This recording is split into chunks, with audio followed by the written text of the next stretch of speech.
오늘 본문의 말씀을 가지고 다윗의 범죄 그 이후라는 제목으로 잠깐 동안 은혜를 나누려고 합니다.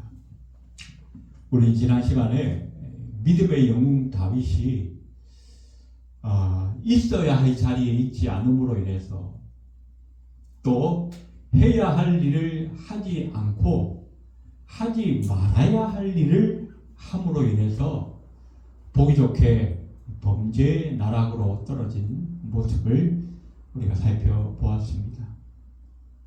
보지 말아야 할 것을 범으로 말미암아 유혹에 빠져서 유부녀인 밧세바와 간음하게 되어졌고, 또 한 걸음 더 나아가서 그 남편 우리아를 적진 최전방에 보내서 죽게 만드는, 그래서 이 간음죄와 살인죄를 함께 저지르는 아주 끔찍한 일을 행하게 됩니다.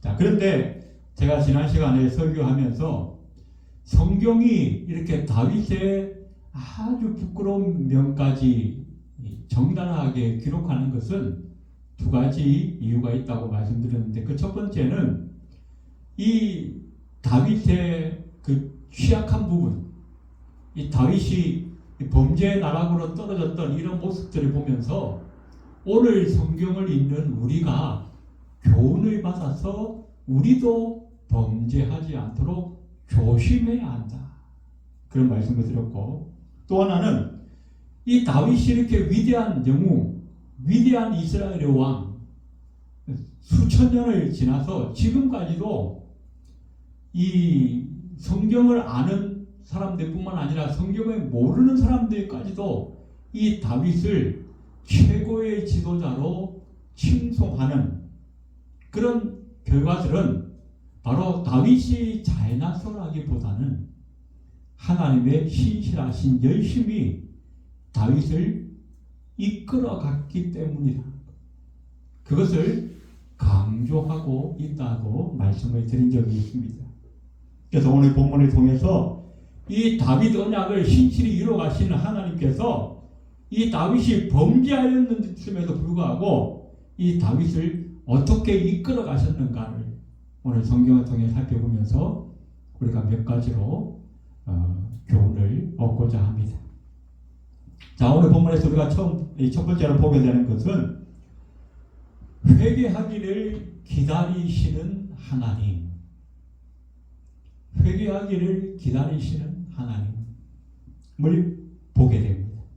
오늘 15절에 나단이 자기 집으로 돌아가니라 우리아의 아내가 다윗에게 낳은 아이를 여호와께서 치심에 심히 앓는지라 라고 말씀하고 있습니다. 다윗은 밧세바와 간음하고 나서 그 사실이 들통날까봐 그 우리아를 최전방에 보내서 죽게 만들었습니다.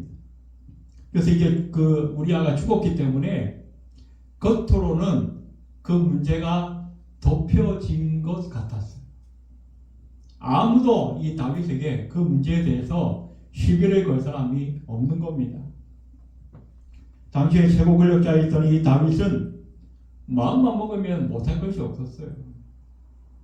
그래서 이 우리아가 죽었기 때문에 이제는 좀 평온해진 것처럼 그렇게 보였던 것입니다.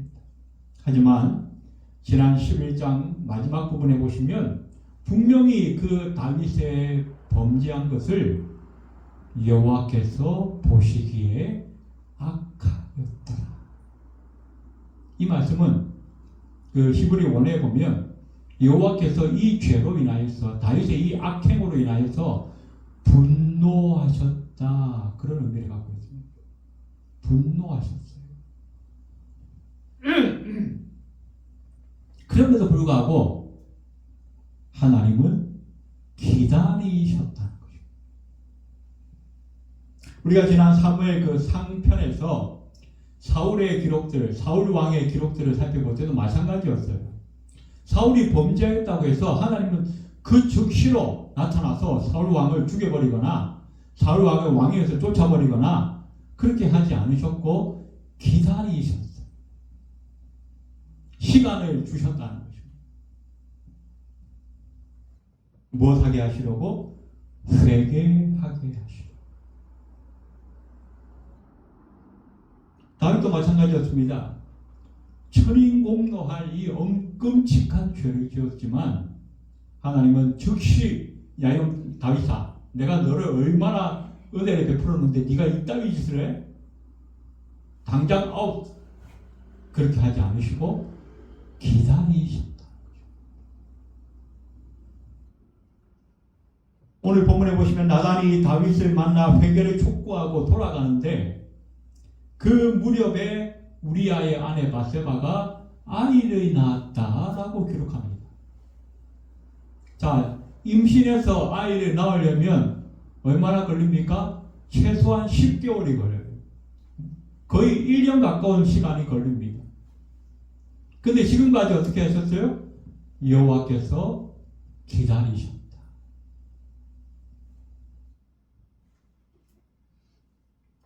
다윗이 범죄하고 그 아이가 태어날 때까지 무려 1년 가까운 시간을 하나님께서는 아무 말씀 안 하시고 그저 바라보시면서 기다리셨다는 것입니다.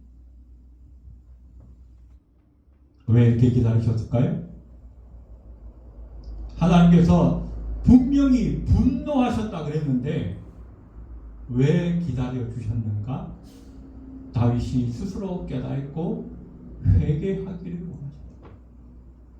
베드로후서 3장 9절에 보니까 오직 주께서는 너희를 대하여 오래 참으사 아무도 멸망하지 아니하고 다 회개하기에 이르기를 원하시느니라. 사울 왕에도 마찬가지였고 다윗 왕에도 마찬가지였고 오늘 예배하는 저와 여러분에게도 우리 하나님은 기다리시는 하나님이시라는 것을 우리가 잊어버리면 안 될 것입니다. 하나님은 우리가 죄졌다고 해서 당장 다리 몽댕이를 부트려뜨리거나 당장 회사가 망하게 하거나 당장 내 하는 일에 그냥 갑자기 브레이크가 걸리거나 그렇게 하시지는 않으신다. 왜? 우리 하나님은 사랑의 하나님이십니다. 모든 백성들이 하나님의 모든 백성들이 범죄하였을지라도 회개하며 다시 돌이키기를 우리 하나님은 기다리시는 하나님이시라고 오늘 성경은 우리에게 말씀해 주고 있습니다. 아, 그러면 잘 됐네. 내가 당장 범죄했다고 해서 뭐 큰일 생길 거 아니니까 이번 한 번쯤은 내가 눈 감고 그냥 저질러도 되겠네. 그런 마음은 어떻게 해요? 하나님의 백성이 아니거나 하나님의 은혜를 미처 깨닫지 못한 철부지 같은 그리스도인들이 하는 생각이라는 것입니다. 여러분은 어떤 그리스도인인지 한번 돌아볼 수 있기를 바랍니다. 오늘 본문에서 우리가 두 번째로 보는 것은 기다리신 후에 그냥 그대로 내버려 두신 것이 아니라 나단 선지자를 보내서 회개를 촉구하시는 하나님이시라는 것입니다. 오늘 1절에 우리가 읽었던 본문에 보시면 이거 읽지 않았지만 우리 본문 그 1절에 보시면 여호와께서 나단을 보내셨다라고 말씀합니다.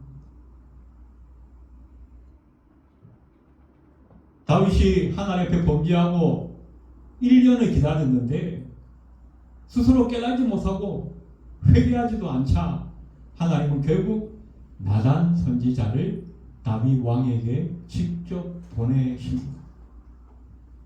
자, 그런데 나단의 입장에서 본다면 이 다윗에게 가서 당신이 이런 죄를 범해서 하나님이 나를 보내서 회개를 촉구하십니다라고 말하기가 굉장히 힘든 상황입니다.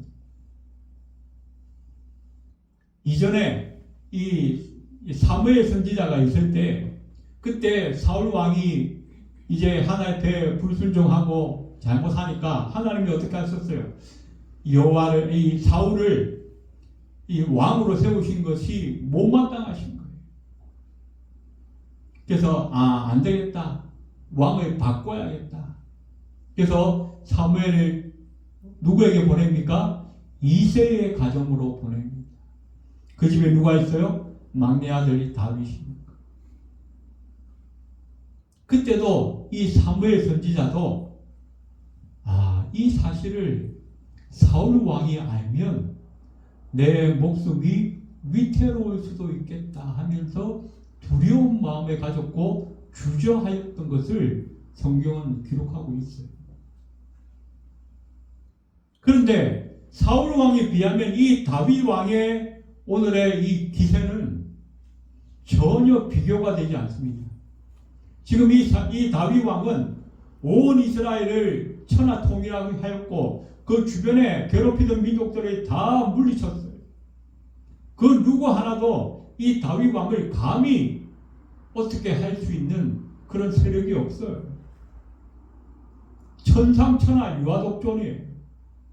그런 다윗 왕에게 가서 당신이 죄를 범하였어. 당신이 회개하시오. 이렇게 말하려면 어떻게 해요? 목을 내놓아야 돼요. 어쩌면 이 나단 선지자는 다윗 왕을 만나기로 했던 그날 아침에 일찍 일어나서 아마 하나님 앞에 간절하게 기도했을 거예요. 그리고 어떻게 해요? 가족들과도 어쩌면 미리 작별 인사를 해놓았을지도 모릅니다. 내가 오늘 다윗 왕을 만나면 죽을 수도 있다. 그런데도 불구하고 이 나단 선지자는 하나님의 명령에 순종하여 나아갔습니다. 그리고 직설적으로 당신이 잘못하였으니까 회개하시오라고 말하지 않고 처음에 비유를 들어서 이야기를 합니다. 그 비유를 통해서 다윗 왕이 스스로 자신의 죄를 깨닫기를 원했던 것이죠. 그런데 이 다윗 왕은 자기 죄를 깨닫지 못했어요. 비유에 있는 이야기인 것으로만 생각을 했던 거예요. 나단은 어떻게 보면 참 지혜로웠던 것 같아요. 왕에게 직설적으로 이야기하기보다는 비유를 통해서 책망과 견책을 함에도 불구하고 최대한의 예의를 갖추었다는 것입니다.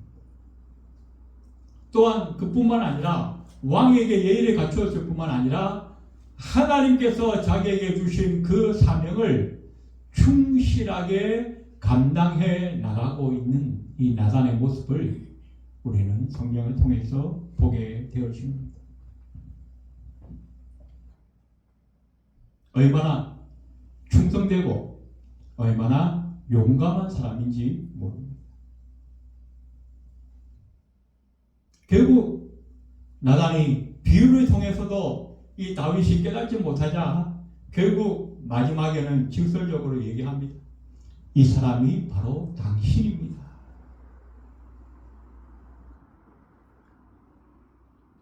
자, 이렇게 하나님께서 범죄를 저지르고도 미처 깨닫지 못하고 회개하지도 못하는 그런 다윗에게 이 나단 선지자를 보내신 것은 바로 하나님의 사랑, 죄인이 된 우리를 먼저 찾아오시는 하나님의 사랑을 나타내 보여주고 있다는 것입니다. 사실 다윗은 이런 엄청난 죄를 짓고 그걸 덮으려고 많은 노력들을 했죠. 결국 우리아를 죽이고 뭔가 평온해진 것 같았어요. 아무도 자기의 죄에 대해서 시비 걸 사람이 없어졌어요. 그러나 어떻게 해요? 세상 그 영적으로는 가장 침륜에 빠진 상황입니다. 하나님과의 관계를 갖지 못합니다. 하나님께 기도해도 그 기도가 응답되지 않습니다. 다윗은 또 원래 예배하기를 즐겨하는 자였기 때문에 1년 동안 얼마나 많은 예배를 드렸겠습니까? 그 예배 동안에 이 다윗이 어떻게 했겠어요? 단 한 번도 하나님의 임재를 경험하지 못했을 거예요. 그러니 이 영적인 사람이었던 이 다윗이 얼마나 괴롭고 힘들었겠습니까? 얼마나 갈급했겠습니까? 마치 사막의 모래처럼 메말라가는 자기의 영혼을 서서히 느끼기 시작했을 것이고, 그때 이 다윗은 고백했습니다. 시편 32편 말씀이 바로 그때 고백한 거예요. 3절에 보니까 내가 입을 열지 아니할 때에 종이 신음함으로 내 뼈가 쇠하였도다.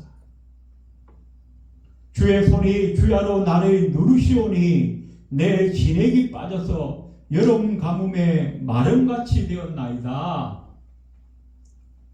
우리가 세상적으로 아무리 잘 나가도, 아무리 권세를 누리고 부자로 산다 할지라도 하나님과의 관계를 누리지 못하면 우리 영혼은 바삭바삭 마른, 메마른 그 사막과 같을 수밖에 없다는 것을 다윗이 고백했다는 것입니다. 그 갈급한 영혼을 보다 못해 하나님께서 기다리다 못해 어떻게 결국 나단 선지자를 보내서 회개를 촉구하신 거예요. 그래서 나단 선지자가 그 죄를 촉구하니까 다윗이 어떻게 즉시로 내가 여호와께 범죄하였도다 고백합니다. 나단이 나가자마자 다윗은 하나님 앞에 엎드렸어요. 그리고 그때 지은 시가 있어요. 그 시가 바로 시편 51편입니다. 이 시편 51편은 이 찬송으로도 많이 불려진 그런 내용입니다. 시편 51편 10절에 보니까 하나님이여 내 속에 정한 마음을 창조하시고 내 안에 정직한 영을 새롭게 하소서. 11절에 나를 주 앞에서 쫓아내지 마시며 주의 성령을 내게서 거두지 마소서.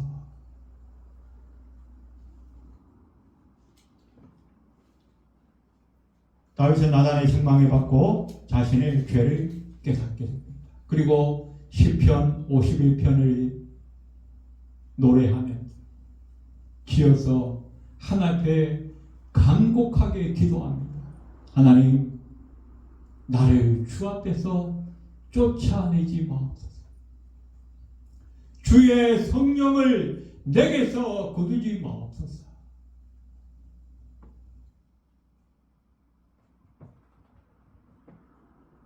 우리 하나님은 항상 먼저 하나님의 백성을 찾아오시는 분이시라는 것입니다. 구약의 이스라엘 백성들이 계속 하나님 앞에 범죄할 때마다 하나님은 선지자들을 보내셔서 그들에게 경고하시면서 찾아오셨어요. 그렇게 해도 안 되니까 나중에는 어떻게 해요? 하나님의 아들 독생자 예수 그리스도께서 직접 세상에 오셔서 우리의 죄를, 그 문제를 십자가에서 해결해 주셨습니다. 오늘 날에도, 오늘 예배하는 저와 여러분에게도 우리 하나님은 찾아오시는 줄로 믿으시기 바랍니다.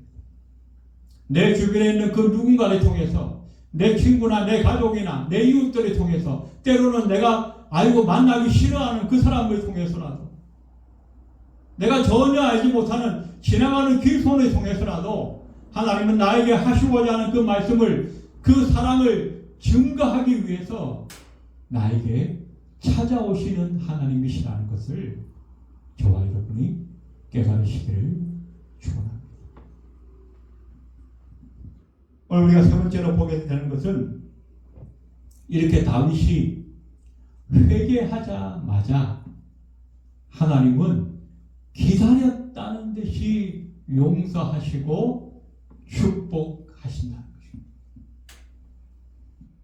오늘 9절에 보시면 그러한데 어찌하여 네가 여호와의 말씀을 업신여기고 10절에도 이제 네가 나를 업신여기고 두 번 반복해서 말씀하면서 업신여기고 나왔어요.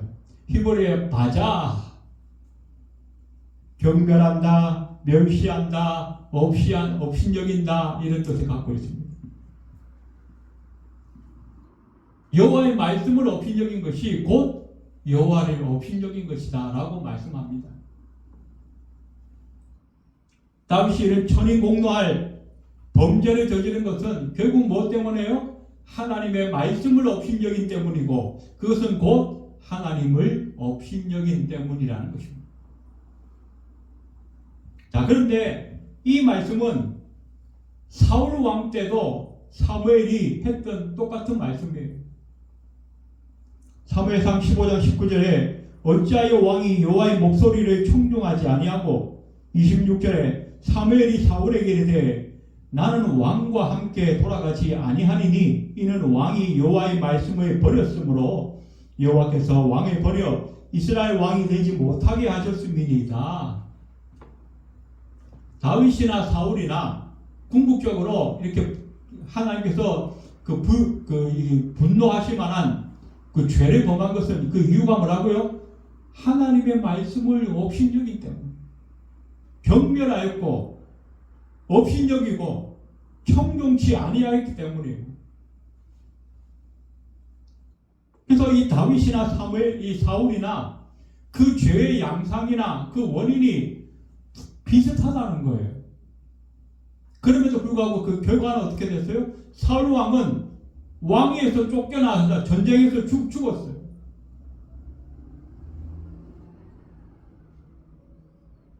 그런데 다윗은 어떻게 됐어요? 용서받고 회복되고 축복까지 받았어요.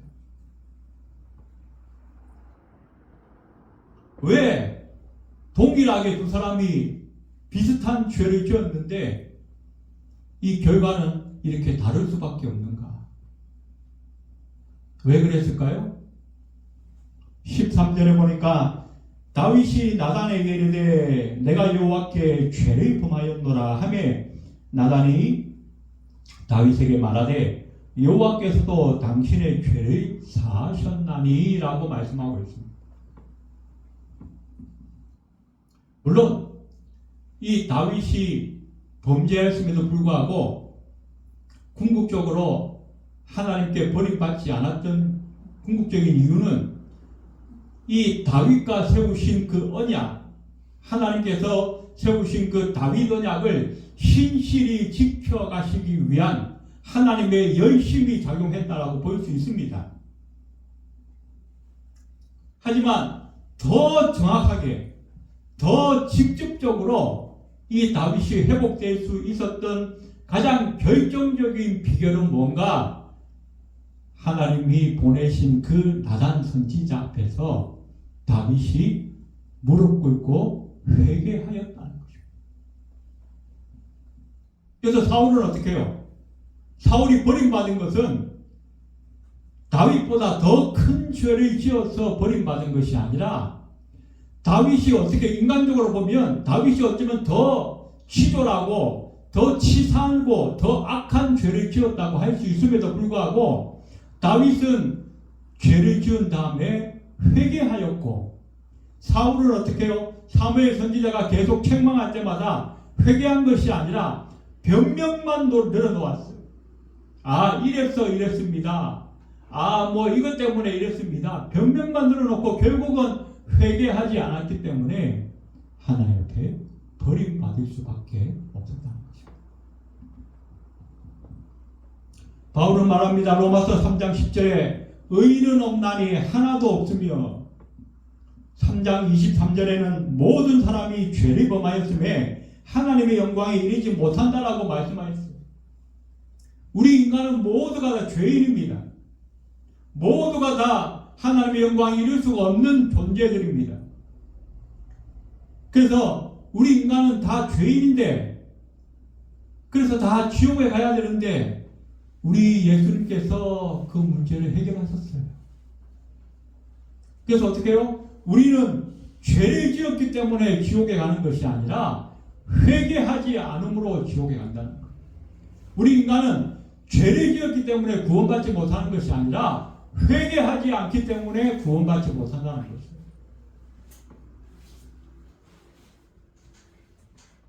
그래서 다윗이 어떻게 해요? 회개하자마자 하나님은 즉시로 용서해 주셨어요. 그리고 이 다윗을 향한 그 다윗 언약, 하나님이 계획하셨던, 약속하셨던 그 다윗 언약을 다시 신실하게 회복시켜 가십니다. 그리고 축복도 다시 허락하십니다. 그것이 뭡니까? 24절에 보니까 다윗이 그의 아내 바세바를 위로하고 그에게 들어가 그와 동침하였더니 그가 아들을 낳음에 그의 이름을 솔로몬이라 하니라. 여호와께서 그를 사랑하사. 이스라엘 역사 중에 가장 태평성대를 이루었던 왕, 솔로몬 왕. 그 솔로몬을 다시 어떻게 해요? 바세바가 처음 낳은 아들은 죽고 두 번째 낳은 아들 솔로몬을 하나님께서 허락하셨어요. 25절에도 선지자 나단을 보내 그의 이름을 여디디아라 하니 이는 여호와께서 사랑하셨기 때문이더라. 솔로몬의 원래 이름이 여디디아예요. 여디디아. 이건 여호와께서 사랑하신다, 그런 의미를 갖고 있습니다. 또 그뿐만이 아닙니다. 29절에 보시면 다윗이 모든 군사를 모아 랍바로 가서 그곳을 쳐서 점령하고, 이 다윗의 이 바세바와의 가는 사건은 사실은 암몬과의 전쟁 중에 있었던 사건입니다. 그런데 결국 다윗이 그 범죄한 시간이 한 1년 정도 지났지만 뒤늦게라도 회개하고 나니까 어떻게 해요? 결국 그 전쟁의 승리를 다시금 하나님께서 다윗에게 허락해 주셨다는 것입니다.